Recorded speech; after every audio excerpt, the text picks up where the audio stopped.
Hey guys, I want to talk to you today about happiness and why most of what you've been taught about happiness is actually a lie. I feel like people are really fixated on happiness as a destination or something that we are really aspiring to be. The reason I kind of came to be thinking about this is because I met up with someone that I hadn't seen for quite a long time, and she asked me how I'm going, and I answered, yeah, I'm like pretty good and up and down or whatever. And she said, but aren't you happy? And I said, well, not especially. I've been through, like, my dad has died, then my sister died, and then my brother, and then a whole heap of other stuff going on at the same time. So I said, like, no, I'm not especially happy per se.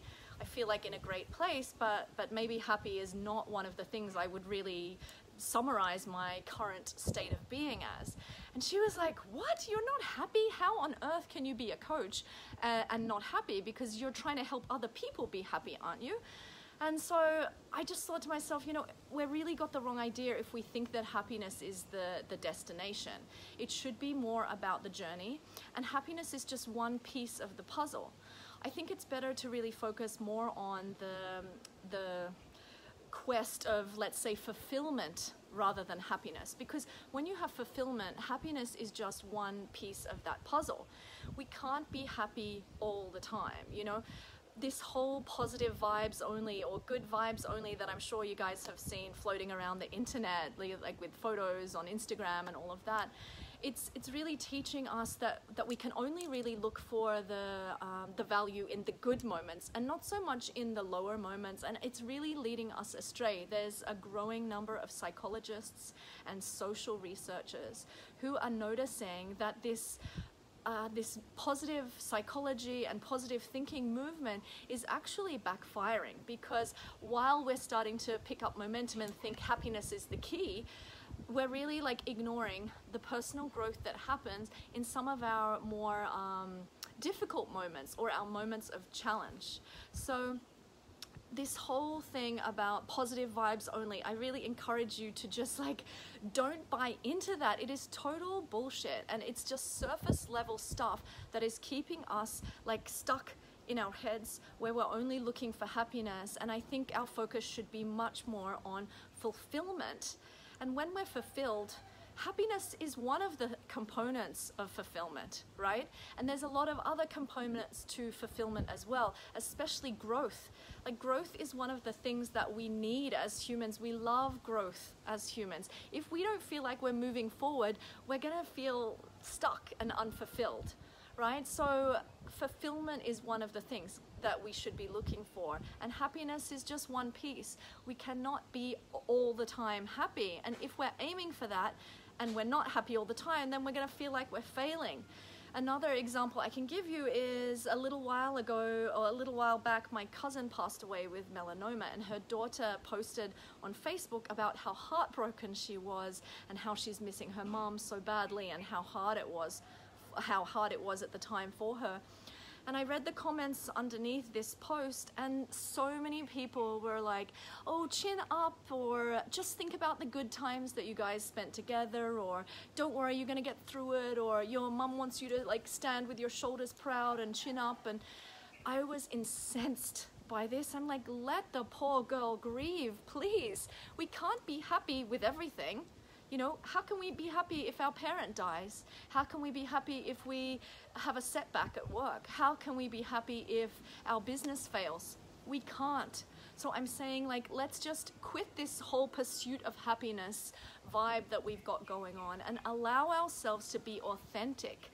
And when we're authentic, and when we allow ourselves to experience some grief, allow ourselves to be disappointed or upset or angry or grieving, whatever it is that we feel, we just allow it, and then it quickly passes. The more we try to push away these bad feelings or so-called negative feelings, the stronger they cling to us. They really, I'm glad you agree, Grayson, yeah. They cling to us, and we can't get rid of them. It's really not something to be gotten rid of in the first place. We just need to allow ourselves to feel it.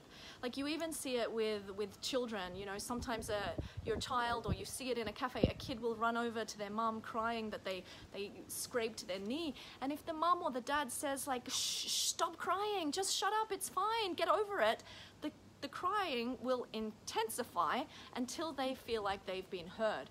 However, if you're able to just acknowledge the pain, oh, that hurt, did it, darling? And then they're able to drop it and run away smiling in less time than they would if they tried to push it down. So I feel like society has gotten off track with this pursuit of happiness. There's so many book titles all about happiness, and everyone thinks that we're looking for happiness when actually we're looking for fulfillment. There's a really good reason for this. Our brains are quite ancient, you know, from our evolutionary history. We have this thing called the pleasure-pain principle. So it's intrinsic in us to be moving towards pleasure and away from pain. It's a survival mechanism that really got us through those, you know, first however many millions of years worth of evolution and onto the future where we are right now. So that type of old ancient part of our brain, it's still active in us today. And so this is what keeps us kind of stuck craving for only the pleasurable things and trying to shy away from the painful things. But what I'm saying is we need to address the pain. We're not in that situation, and most of these things are not life-threatening. So to allow ourselves to feel the pain, it's actually going to help us get closer to happiness and help us get closer to fulfillment. You know, if you look at things like rates of addiction and the way that there's so many people in the opioid crisis around the world, all of this is because people are trying to push down these so-called negative feelings.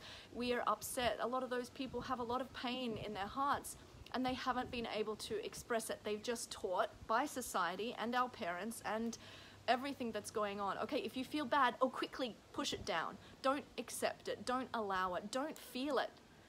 And this is just keeping us stuck, keeping us addicted, keeping us not living our truest selves.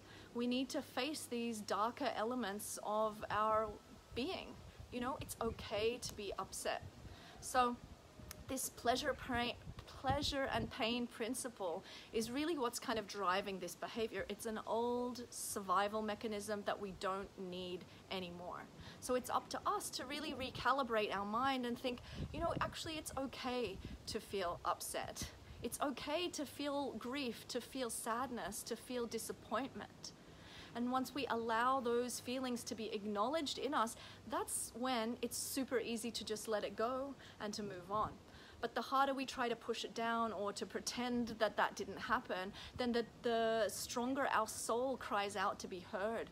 So that's what I encourage you to do, is focus more on the word fulfillment rather than happiness, because fulfillment includes happiness. It includes giving back. It includes growth. It includes health, wellness, all of those things. And just one piece of it is happiness. So happiness is not the be-all and end-all. Happiness is not the destination. Life is a journey and a process, and fulfillment is really what we are all about, and happiness will just naturally follow.